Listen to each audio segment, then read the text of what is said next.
Hello दोस्तों, नमस्कार। मैं डॉक्टर अजीत कुमार।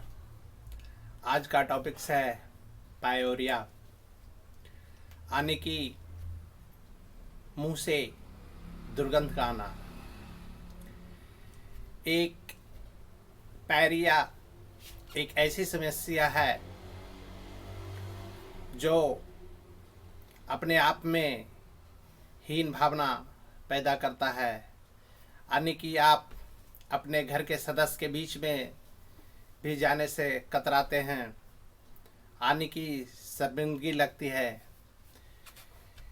इसमें मेन रूप से मुंह से, यानी कि माउथ से जो स्मेल निकलती है वो दुर्गंध होती है, और ऐसी दुर्गंध निकलती है जो किसी पर्सन्स को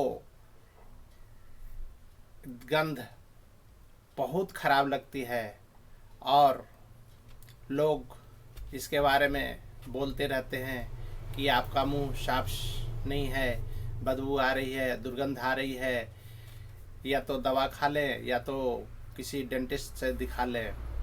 घर वाले बोल देते हैं तो कोई बात नहीं है।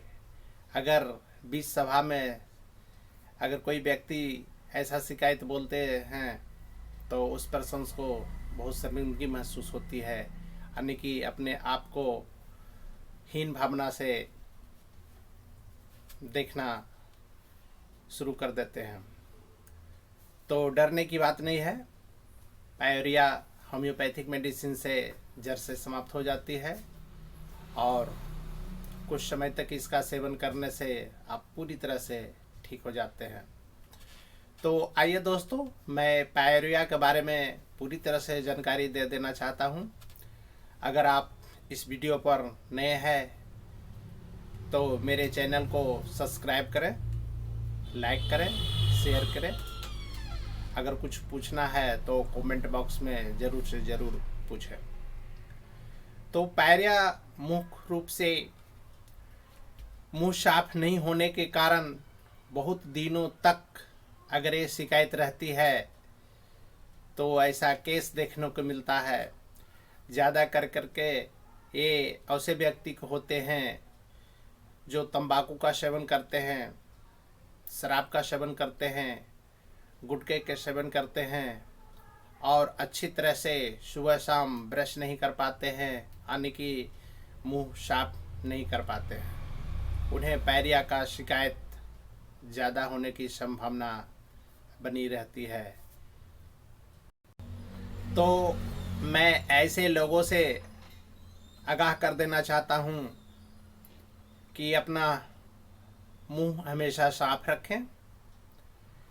अगर खाना खा लिए हैं और दांत के बीच में जो खाना खाए हैं कुछ अटक गए हैं, उन्हें आप तत्काल बाहर निकाल दें, और अगर नहीं निकल पा रही है तो ब्रश कर लें, निकल जाएगी। तो पायरिया क्यों होती है मैं पूरी तरह से बता देना चाहता हूँ। मुंह पूरी तरह से साफ नहीं रहने के कारण, यानी कि ब्रश अच्छी ढंग से नहीं करने के कारण, तंबाकू का सेवन करने से, शराब पीने से, गुटखा खाने से, और सुबह शाम डेली ब्रश नहीं करने से ऐसा होने की संभावना होती है। इसके साथ साथ अगर दांत का प्रॉब्लम है तो किन्हीं डॉक्टर से संपर्क नहीं करते हैं, यानी कि डेंटिस्ट से संपर्क नहीं करते हैं, तो बहुत दिनों तक अगर ये स्थिति बनी रहती है तो पायरिया होने की संभावना होती है। पायरिया मुंह से बदबू आना, उसे पायरिया ही कहते हैं। ये क्यों होती है, कैसे होती है, इसके बारे में मैं भी बता देना चाहता हूँ। पायरिया एक ऐसी समस्या है जिसे आप कंटिन्यू मेडिसिन लेने से पूरी तरह से ठीक हो जाती है। इसमें कभी कभी ब्लीडिंग ऑफ गम, यानी कि मसूड़ा से खून आने की भी शिकायत मिलती है, और स्वेलिंग ऑफ गम, यानी कि मसूड़ा सूजन होने की संभावना व्यक्त की जाती है। और दो दांत के बीच में जो गैप रहती है उसमें पस फॉर्मेशन होने से दुर्गंध आने लगती है, जिसे पायरिया कहते हैं। और वह इतना खराब दुर्गंध देती है कि समाज में जाने से, लोगों के बीच में जाने से, घर के व्यक्ति के साथ बैठने उठने पर अपने आप को तो फील नहीं महसूस होती है, यानी कि अपने आप को दुर्गंध पता नहीं चलता है। लेकिन जब आप टॉकिंग करते हैं, बोलते हैं या बातचीत करते हैं, तो आपका जो मुंह से गंध है बाहर निकलती है, दूसरे लोगों को बहुत असहनीय होती है, यानी कि दुर्गंध बहुत खराब होती है। तो उसे आप पायरिया का शिकायत कर सकते हैं।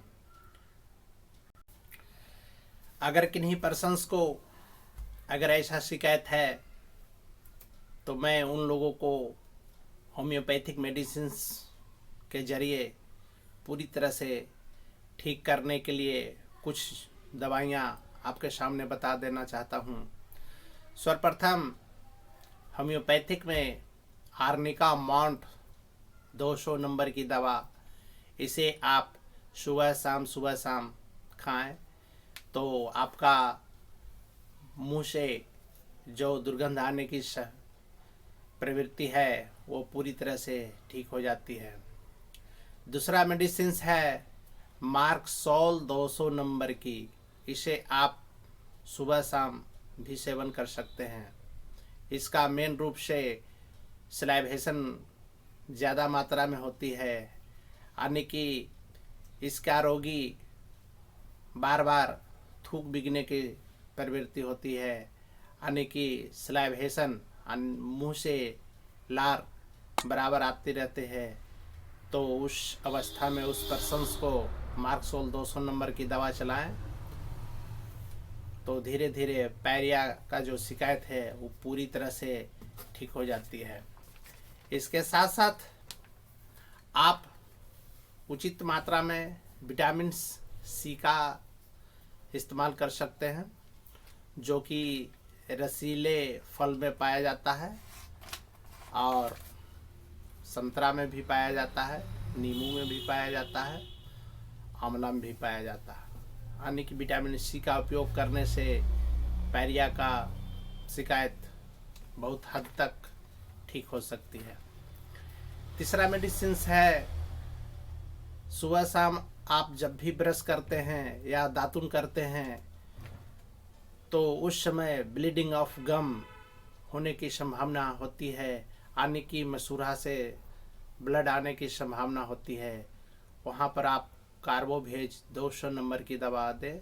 इसके साथ साथ पेशेंट को गैस की भी समस्या बनी हुई रहती है, तो कार्बोवेज बहुत जल्द फायदा करती है और ब्लीडिंग ऑफ गम में भी जो प्रॉब्लम है वो शिकायत दूर हो जाती है और इसके साथ साथ गैस की समस्या है वो भी पूरी तरह से ठीक हो जाती है।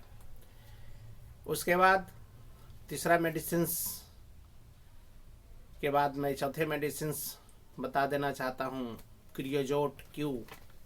अगर किन्हीं पर्सन्स को दांत में खोदर हो रहे हैं, दांत में काले काले गड्ढे हो गए हैं और मवाद बनने की संभावना व्यक्त की जा रही है, तो ऐसे पर्सन्स को क्रियोजोट 200 नंबर की दवा दिन भर में एक बार लेनी चाहिए। तो ऐसा केस जो है धीरे धीरे समाप्त हो जाती है और काले काले जो गड्ढे हैं वो भी समाप्त हो जाते हैं। इसके बाद मैं एक रिमार्केबल मेडिसिन्स बताने जा रहा हूँ। इसके साथ साथ होम्योपैथिक में बायोकेमिक मेडिसिन्स है, यानी कि बायोकेमिक कॉम्बिनेशन का एक 18 नंबर का आती है दवा, वो पायरिया में बहुत अच्छी कारगर सिद्ध हुई है, यानी कि बहुत अच्छी रिजल्ट देती है। बायो कॉम्बिनेशन 18 नंबर की आती है। इसे आप 4 गोली 3 बार सुसुम पानी के साथ लें। कंटिन्यू 2.5 से 3 महीने तक सेवन करें। पायरिया पूरी तरह से ठीक हो जाती है और जो आपकी समस्या है आने की, मुंह से दुर्गंध का आना, वो भी धीरे धीरे समाप्त हो जाती है और आप पूर्ण रूप से स्वस्थ हो जाते हैं। अगर दांत दर्द रहती है और पायरिया की भी शिकायत होती है और गम यानी कि मसूड़ा स्वेलिंग का भी शिकायत रहती है और दर्द ऊपर की ओर चला जाता है, यानी कि दर्द बाहर की ओर भी करते रहता है और अंदर की ओर भी रहता है, दर्द मसूड़े से फैल करके कान की ओर चला जाता है, वहाँ आप लैकेसिस 200 नंबर की दवा भी चला सकते हैं। तो जो पायरिया का शिकायत है वो पूरी तरह से ठीक हो जाती है। इसके साथ साथ मैंने जो आपको बताया कि रसीले फलों का इस्तेमाल करें और विटामिन सी का इस्तेमाल करें और जो मैंने होम्योपैथिक मेडिसिन बताया है वो कंटिन्यू लें, लगातार 2.5 से 3 महीनों तक सेवन करें। पायरिया पूरी तरह से ठीक हो जाएगी और आप पूरी तरह से स्वस्थ हो जाएंगे। थैंक यू दोस्तों, नमस्कार।